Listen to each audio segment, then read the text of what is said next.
तो दोस्तों मेवात कल आजकल के प्लेटफॉर्म पे आपको स्वागत है। और अभी क्योंकि रमज़ान को पाक महीना मुक़द्दस महीना चल रहा है, तरावी के बाद आमतौर पे मेवात इलाके में गाँवन में लोग या तरह से बैठे हैं जैसा आज हम बैठे हैं। और ये कोई प्री प्लान ना है, ये जो डिस्कशन है इंटरव्यू है और ये बस ऐसे ही इत्तेफाक है कि भाई हम लोग सब बैठे हैं तो जहन में ख्याल आया कि भाई क्यों ना आज आपस में बातचीत करी जावे, रोज़मर्रा की ज़िंदगी पे बातचीत करी जावे और घर परिवार कैसे चल रहे हैं, कितनी मशक्क़त और कितनी जद्दोजहद करनी पड़े घर चलान लो, या बाबत कुछ बातचीत करी जावे। तो आज यही मौजू पे हम आपसे मुखातिब हैं। तो दोस्तों बात यही है कि जैसे मेवात के बारे में आमतौर पे जो इकनॉमी है वहाँ के बारे में हम आप लोगों को बताते रहे हैं कि भाई जो पहलो प्राइमरी सोर्स है वो एग्रीकल्चर है, ज़्यादातर आबादी एग्रीकल्चर बेस्ड है, खेती कैरी से किसानी से जुड़ी पड़ी है। दूसरा जो तबका है बहुत बड़ा तबका वो ड्राइविंग से जुड़ो पड़ो है, या में ट्रक ऑपरेटर्स हैं सबसे पहले, ये जो बहुत बड़ी जमात है। दूसरे या में जेसीबी ऑपरेटर्स हैं, तीसरे या में टैक्सी ड्राइवर हैं, और फिर तीसरा जो तबका है, तीसरी क्लास जो है वो हम जैसे आदमी हैं जो अपनी नौकरी वगैरह कर रहे हैं। बहरहाल आज हमारे साथ में जो दूसरे तबके से जुड़े लोग हैं वो मौजूद हैं, यानी कि ड्राइविंग पेशे से जुड़े लोग, और कोई जेसीबी को कई पे एक्सपीरियंस है, कोई ट्रक ड्राइवरी कर रहा है। और असल जो बात है जो आज की वो यूं ही है कि भाई समझने की कि भाई कितनी मुश्किल होवे जब इंसान कहवा कि भाई जब घर से बाहर निकल जावे तो मुसीबत ही मुसीबत है, चाहे आदमी कहीं रह रहा हो।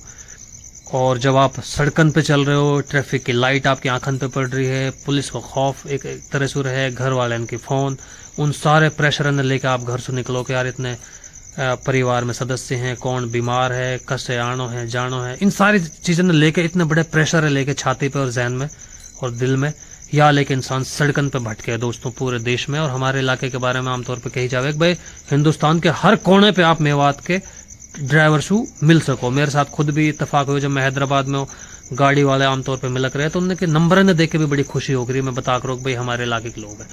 तो बहरहाल शुरुआत करेंगे भाई कुछ लोगों से उनके जिंदगी के बारे में जानने की कोशिश करेंगे कि भाई कितनी मुश्किल हुए। तो जनाब सबसे पहले आप बताओ आपका नाम कहाँ है? मेरा नाम अरशद अली है जी। जी गाँव मुबारकपुर है जी, रावण की कहाँ पुनाने के पे। पुनाने के। तो अरशद भाई कितना वक्त होगा चलाते ट्रक वगैरह ने आप? 10-12 साल भाई। अच्छा 10-12 साल हो गए। हिंदुस्तान के हर कोने पे जाओ आप? हर कोने पे। अच्छा, तो कहाँ मुश्किल आई है अब तक आपको जो एक्सपीरियंस रहा है? घर से निकलते ही मुश्किल ना। हाँ। पहले तो भाई कंपनी में ही गाड़ी पकड़ी ना, उन्हीं पैसा कट जाए, फिर चलेंगे आगे आरटीओ पुलिस वाले, भाई बहुत दिक्कत का सामना करना पड़ेगा। अच्छा, जो पुलिस और आरटीओ के बारे में आमतौर पे बात बतावा कि भाई पुलिस वाले परेशान करा, आरटीओ वाले भी ज्यादती करा, ये जब भी ज्यादती करा जब सारे डॉक्यूमेंट्स आपके पे मौजूद रहे? ज्यादती करा। अब जैसे एमपी है, एमपी बंद है भाई पूरी एमपी। अच्छा। और फिर भी बैरिकेड लगा के सारे ड्राइवर ने परेशान करा। अच्छा, तो या कुछ समाधान आप कहा लगे, सरकार कहा कुछ करना चाहिए? भाई अगर सरकार ऑब्जेक्शन उठाती है एक बिना खड़ो हो, बहुत गाड़ी पलटवा दी कच्चे माल की पक्के माल की। अब वो बेचारा ड्राइवर हैं 200 रुपया न बचाने के चक्कर में खून पसीना कर रहे, एक रात अपने रात सो रहे न है, दिन में खा रहे, और फिर 200 के चक्कर में ये उनके पीछे भाग रहे, वो गाड़ी पलटा दिए भाई अपनी। अच्छा, अब पहले को जो दस्तूर हो पहले हम देखा करे कि भाई आमतौर पे तनख्वाह ना मिल रही ड्राइवर लोग, वैसे अब भी वही सिस्टम। अच्छा, तनख्वाह भी ना मिल रही? बहुत सी कंपनी ऐसी है तनख्वाह तो कर रखी 10-10 हजार, लेकिन दे रही उनमें 5,000 7,000। अच्छा, दल्ला बैठे हैं। ये फोरमैन जैसे किसी को कोई गाड़ी दिवा दी भाई गारंटी मेरी, अब बुतेरिस कंपनी ऐसी बार टायर भी फटको तो ड्राइवर का नाम, गाड़ी लगी तो ड्राइवर का नाम। भाई मालिक का क्या रिस्पॉन्स है? अगर ड्राइवर ही चलाएगा तो फिर मालिक की कहा जरूरत है हमें? मालिक ने खरीद के दे दी गाड़ी, तू चला, टायर फटेगा ड्राइवर भुगतेगा, गाड़ी लगेगी तो ड्राइवर भुगतेगा, ड्राइवर मरो कुछ भी नहीं। अच्छा, अभी जो कानून बना सरकार ने जो कानून बनाया हुआ के बारे में कुछ जानकारी है? भाई हमने सुना लागू होगा। हाँ, कहा कानून है पता हो कितनी क्या के बारे में? लागू ये कि भाई अगर हिट एंड रन है, अगर भागो तो 7 साल की जेल है, 10 लाख रुपए जुर्माना। तो यहाँ में वो कहावत फिट बैठा है कि भाई आगे कुआ पीछे खाई, कि अगर ना भगेगा तो पब्लिक मारेगी। हाँ, ना भगेगा तो पब्लिक मारेगी, भागो सरकार मारेगी। हाँ चाचा, कितने उम्र होगी पहले तो आप ये बताओ? 60 के करीब होगी। गाड़ी कद सु चलान लग गए आप? 83 83 सौ।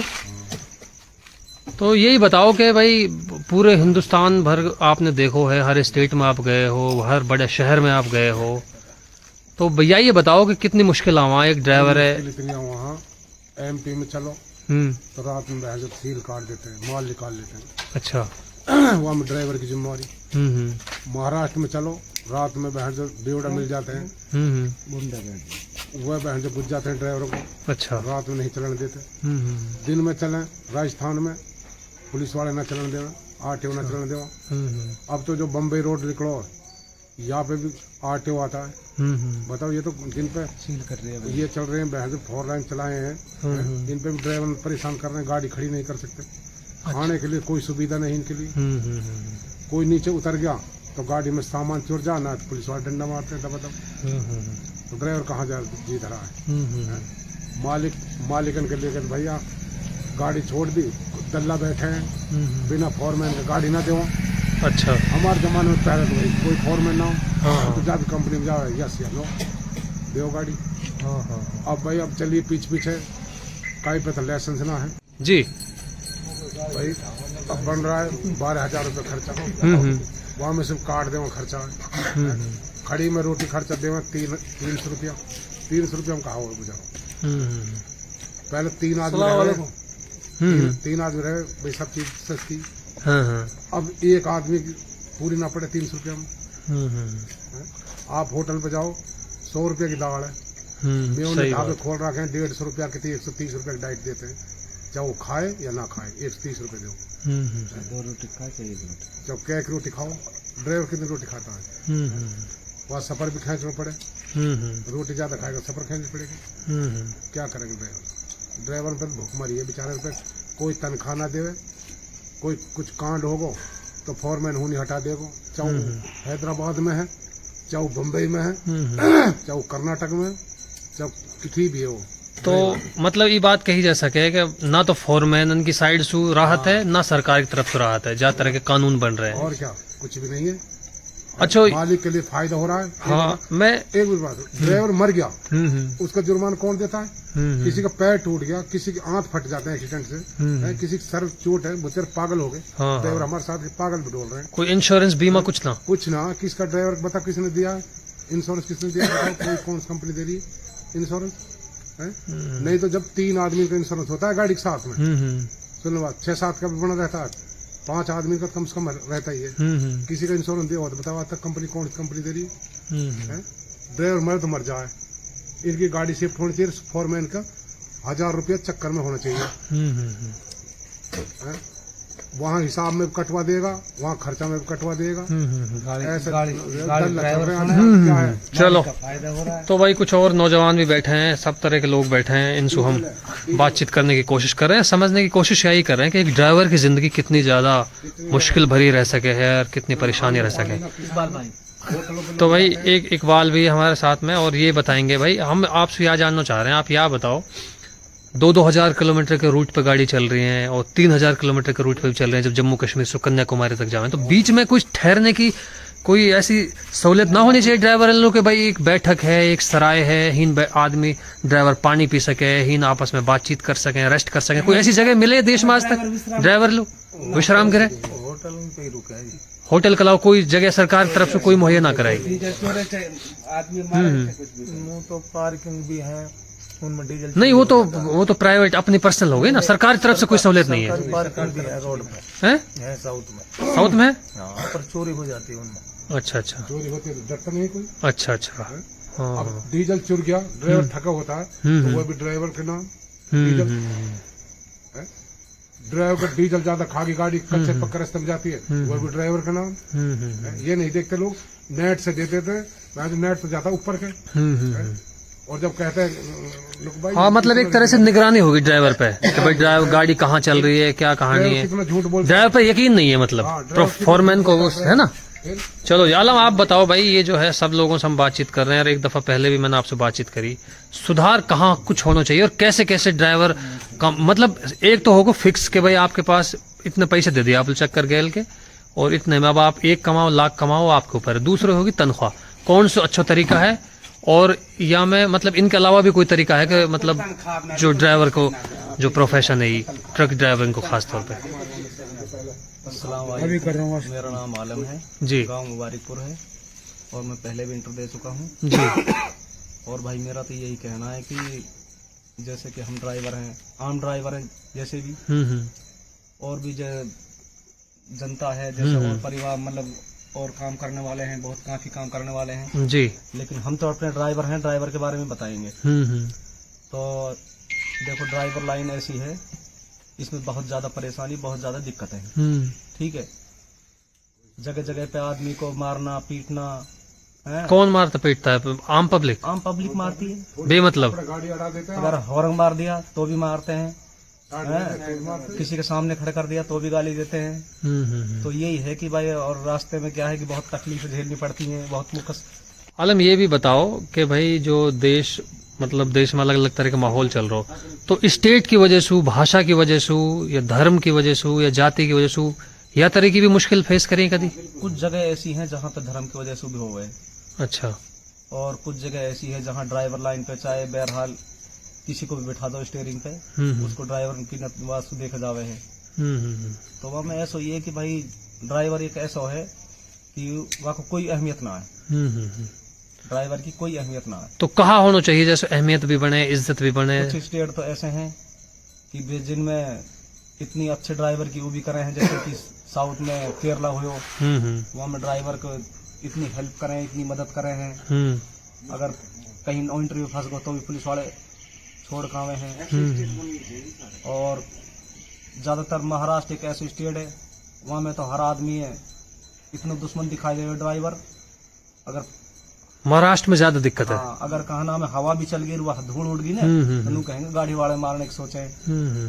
तो यही है कि भाई मुश्किल है, चैलेंजिंग जॉब है। हाँ, बहुत ज्यादा परेशानी, बहुत ज्यादा दिक्कतें हैं। आदमी में तो चला है, मजबूरी, पेट पालना पड़े। अच्छा आप बताओ चाचा, आप तो काफी तजुर्बेकार हो, एक बात मैं बहुत ही अहम बात पूछ रहा हूँ आपसे।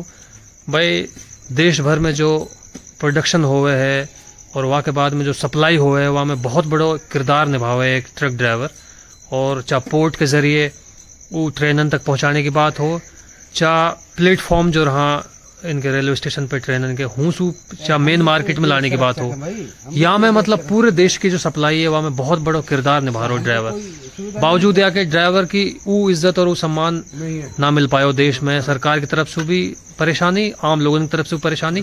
तो यहाँ में कैसे महसूस हुआ? लगे ना बुरो कि यार सब कुछ कर रहे हैं, मेहनत भी कर रहे हैं? अभी मैं नांदेड़ गया था एक बार गुरुद्वारे में जी। गुरुद्वारे गाड़ी कोई नहीं रोकता, गुरुद्वारे गाड़ी रोक लेते हैं। जो सेवा के लिए जा रही है गुरुद्वारे गाड़ी, कहे तो वहाँ नो एंट्री फंसा देते हैं। नो एंट्री यहाँ ये है वो है, पैसा ले लेते हैं, कुछ नो एंट्री नहीं है हर जगह। और यही काम पुलिस का, पैसा ले लेते तो कोई दिक्कत नहीं। पुलिस अब दिल्ली में जाओ, नो एंट्री खुल जाती है, पुलिस वाले नकली पुलिस वाले खड़े होते हैं, जो 5 नंबर वाले। जब पहले जो 88, 87 में 77 में कागज ओके तो जाओ, और अब तो कागज भी ओके है, सारे सब कुछ है ओके, फिर भी लाओ एंट्री ना तो चलान। कोई गलती से कोई रास्ता भटक गया तो रोक ली गाड़ी, भाई इधर से कहाँ से आ रहा है, इधर नो एंट्री है, ये है वो है। जो रात में खुला रोड होता है, जब भी 12 बजे के बाद में कोई नो एंट्री नहीं होती, हर जगह रोक लेते हैं गाड़ी को। चलिए, तो भाई ये सारी बात थी जो ड्राइवर तबका के जुड़े लोग बता रहे हैं, अपनी आप बीती एक तरह से हुई है कि भाई कितने प्रेशर है लेके इंसान सड़कन पर भटक तो रहे दिन में रात में, और वहाँ के बावजूद भी जो है जो सहूलियत उन लोग मिलनी चाहिए as a driver, as a citizen, वह ना मिल पा रही है। तो उनकी सरकार से यही गुजारिश है कि भाई उनको एक भत्ता भी बढ़े, मानदेय भी बढ़े और सम्मान भी बढ़े। जी बताओ। रेट बढ़ गया, ड्राइवर की ना तनख्वाह बढ़ी ना खर्चा बढ़ा। जैसे भाई फौजी बॉर्डर पे सुरक्षा करता है देश की, हम भी तो एक देश को चलाने वाले हैं भाई, हम ड्राइवर हैं। अगर हम रोजमर्रा अगर अपनी जिंदगी दाव पे ना लगाएं तो रोजमर्रा की जो जरूरत की चीजें ये कैसे पहुंच जाएंगी? हैं भाई, हम भी तो देश को चला रहे हैं भाई, हमको भी वही सम्मान मिलना चाहिए। अरे वही वो देश चला रहा, तो हमारे लिए कुछ सुविधा तो होनी चाहिए भाई। हमारे बच्चे भी हैं, हम अगर हम पढ़े लिखे होते तो हम ये ड्राइवरी क्यों करते भाई? सब्जी ड्राइवर पहुंचाता है, दूध ड्राइवर पहुंचाता है भाई, रोजमर्रा की चीज पहुंचा रहा है, फौज का सामान भी पहुंचा रहा है। फौज का सामान जो आदमी की जरूरत की चीज है वो ड्राइवर ही तो पहुंचा रहा है ना। और फिर सरकार वो कानून कर दो पास, वो कर दो पास, ऐसे थोड़ी नहीं यार, हम भी इंसान ही हैं। अब छोटे छोटे बच्चे हैं, ये बता लोग ये लाइसेंस खराब है, ये फलाना खराब है, इंटरव्यू अरे भाई ठीक अनपढ़ है, आदमी ये बता हर आदमी कहाँ- के पास कहाँ लाइसेंस देगा है, समझे? हर आदमी के पास लाइसेंस है, उसका बीमा जरूरी होना चाहिए। भाई जैसे गाड़ी का बीमा होता है ऐसा ही ड्राइवर का बीमा होना चाहिए। हर कंपनी से ये रिक्वेस्ट है कि अगर वो जब भी किसी ड्राइवर को गाड़ी दे अपनी जिम्मेवारी पे, और अपना बीमे का एक फार्म बनाए, उसमें अपना जो अपना आधार कार्ड है, लाइसेंस कॉपी है, पैन कार्ड है, अपने बच्चों के नाम है, उनके नाम लिखे जाए। बिल्कुल सही है। चलिए, बहुत बहुत शुक्रिया।